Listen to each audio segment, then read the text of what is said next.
aktibo talaga at handang harapin ang lahat ng hamon at harapin ang lahat ng mga lumalabag sa batas. Yan ang ginagawa ngayon ng NBI sa ilalim ng bagong pamunuan ni Attorney Melvin Matibag, ang kasalukuyang direktor. At ito pong pagiging aktibo sa kanilang investigasyon, pagpapail ng kaso, at pagharap sa media, social media, sa mga interview ay malaking tulong sa mamamayang Pilipino. Dahil nakikita nila at mayroon silang inaasahan na mayroong mag-iimbestiga at magpapanagot sa mga umaabuso, especially sa controversial na cyber libel, ang bagong batas na pinapairal dahil sa lakas ng global technology at ng social media na siyang ginagamit, at kadalasang ito yung naaabuso nung iba. Nung mga nakaraang direktor kasi ng NBI, pasintabi na kulang sila sa aksyon. Madalas press release, interview lang at warning. Itong liderato ngayon ng NBI at gusto rin ng mga ahente ng NBI, naalala ko nung ako ay NBI reporter pa noong araw, gustong-gusto ng mga ahente ng NBI dyan, active na active sila sa mga operation ng investigasyon at paghuli sa kahit sino. Ngayon na ibalik dahan-dahan ni Direktor Matibag. Kaya pabor sa mamamayan ito. Hindi ito panghaharas o hindi ito panggigipit. Pagpapatupad lang ng batas at yan ang kailangan. Kasi pagka walang napanagot, walang inimbestigahan, walang nakasuhan, walang nakulong, baka lumala ang pang-aabuso ng iba. Pero ngayon, sinasampulan na ng NBI, mag-ingat na kayo. Di ba? Yung mga matinding bumatikos o hindi man batikos, fake news pa.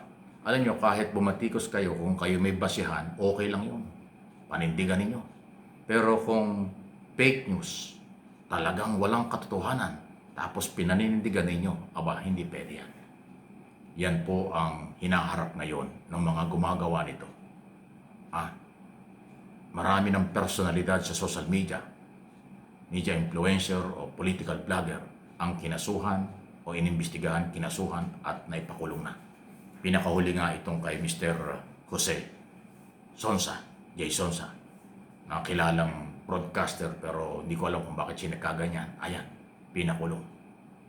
Dahil sa fake news na pinalabas nila, may sakit ang Pangulo, malala ang sakit ng Pangulo, hindi naman totoo. At yung iba ay tila nagtatago pa.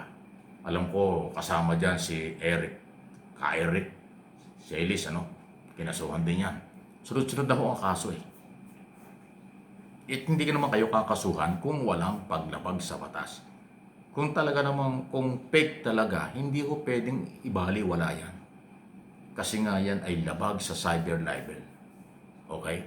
Lalo na pag ang Pangulo ang inyong pinipake or personal ninyo, natural, hindi mapapabaya ang NBI dyan. Dahil ang NBI mayroong kapabilidad mag-imbestiga at mag-file ng kaso. Sa korte talaga. So, yan ho yung nakikita natin. At suportahan natin ang NBI sa kanilang ginagawa. Ang PNP, iba kasi ang concentration ng PNP, hindi lang investigasyon na trabaho nila Ang trabaho nila to serve and protect sa mamamayang Pilipino. Hindi katulad ng NBI na talagang hindi protection ng kanila. Ang kanila talaga ay investigation. Mataas ang level. Parang kung sa Amerika, yan yung Federal Bureau of Investigation o FBI. Dito sa atin, NBI. At tama ho yung ginagawa. Hindi nagkamali si Pangulong Marcos na ilagay itong si Atty. Matibag. Dating sinabi ko pero inuulit ko. Kasi nagagawa niya at kanyang ipapakita sa harap ng publiko ang kanyang responsibilidad at trabaho na kaya niyang panindigan kahit sino. Nakita niyo yung pinaka-controversial doon kay Mike Defensor at kanyang pamilya. Inamin pa niya in public na mayroong tumatawag na tila inaareglo siya. Hindi siya nagpa-areglo. Tuloy pa rin ang kaso at investigasyon. Pwede nga maharap pa sa human trafficking si Mike Defensor. Yung kanyang asawa, yun na yung problema, human trafficking. Nakapile sa prosecutors ng Pasig at yung kanyang anak. Ganon ang halimbawa. At iba pa. Kaya hindi ito pananakot. Alam niyo marami naman paraan na pwedeng gawin. Pero huwag kayong mamersonal Huwag kayong magbanta sa buhay ng may buhay at huwag niyong pikehin, sirain ng personal ang Pangulo at lahat ng mga mamamayang Pilipino dahil pwede kayong kasuhan at balikan. Hindi naman ho pwedeng katuwiran yung kayo hinaharas, tinatakot, ginigipit dahil kayo oposisyon. Hindi po yan. Lumang argumento yan. Hindi yan tinatanggap sa korte na kayo oposisyon, hinaharas kayo. Eh bakit? Yung bang ginagawa niyong pamimeke, paninira ng personal, di ba harassment yun? Di ba labag sa batas yun? Kaya kayo ay iniimbestigahan at kinakasuhan. Huwag kayong magsalita at manira at mameke, tapos pag binalikan kayo, kakatwiran ay panggigipit. Kalokohang palusot yan. Hindi uobra sa NBI yan, hindi rin uobra sa korte yan. Paano? Alam mo, isang malaking halimbawa itong kay Mr. Sonsa. Pagka pinanindigan ng korte na yan ay non-bailable, abay, matindi po yun. Kasi nakalagay doon, not bailable doon sa warrant of arrest. Dalawa pala yung kaso niya. So, yan ang inaabangan natin. Kung ano magiging desisyon ng korte ng Pasay na siya naglabas ng arrest order. Pag pinanindigang non-bailable yan, nako, mas delikado.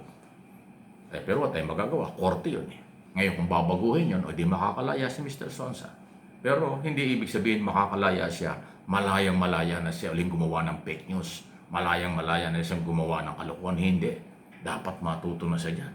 Nakulong na siya ng ilang gabi. Huwebes pa siya na-aresto.